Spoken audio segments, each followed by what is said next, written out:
आप सभी को जय मसीह की द बाइबल पुश में आपका स्वागत है।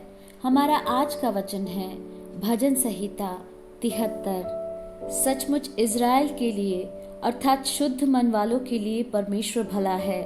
मेरे डग तो उखड़ना चाहते थे, मेरे डग फिसलने ही पर थे, क्योंकि जब मैं दुष्टों का कुशल देखता था तब उन घमंडियों के विषय डाह करता था, क्योंकि उनकी मृत्यु में वेदनाएं नहीं होती, परंतु उनका बल अटूट रहता है। उनको दूसरे मनुष्यों के समान कष्ट नहीं होता और अन्य मनुष्यों के समान उन पर विपत्ति नहीं पड़ती।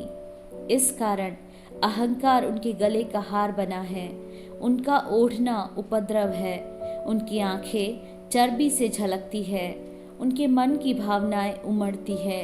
वे ठट्ठा मारते हैं और दुष्टता से अंधेर की बात बोलते हैं।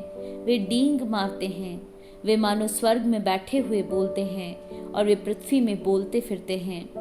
इसलिए उसकी प्रजा इधर लौट आएगी और उनको भरे हुए प्याले का जल मिलेगा। फिर वे कहते हैं, परमेश्वर कैसे जानता है? क्या परम प्रधान में कुछ ज्ञान है? देखो, ये तो दुष्ट लोग हैं, तो भी सदा आराम से रहकर धन संपत्ति बटोरते रहते हैं।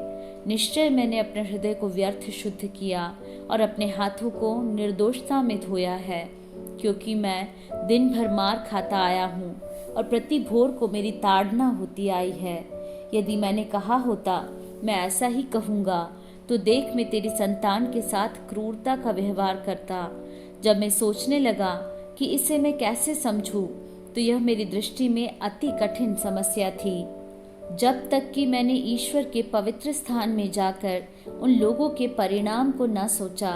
निश्चय तू उन्हें फिसलने वाले स्थानों में रखता है और गिराकर सत्यानाश कर देता है।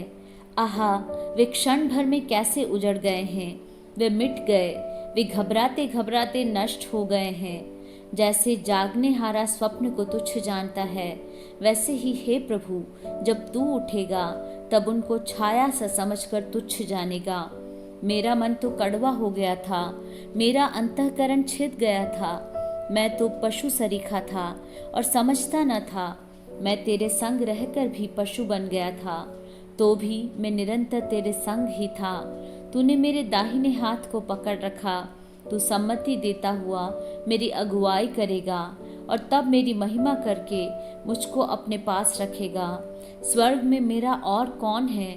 तेरे संग रहते हुए मैं पृथ्वी पर और कुछ नहीं चाहता। मेरे हृदय और मन दोनों तो हार गए हैं, परंतु परमेश्वर सर्वदा के लिए मेरा भाग और मेरे हृदय की चट्टान बना है। जो तुझसे दूर रहते हैं वे नष्ट होंगे। जो कोई तेरे विरुद्ध व्यभिचार करता है उसका तो विनाश करता है, परंतु परमेश्वर के समीप रहना यही मेरे लिए भला है। मैंने प्रभु यहोवा को अपना शरण स्थान माना है, जिससे मैं तेरे सब कामों का वर्णन करूं।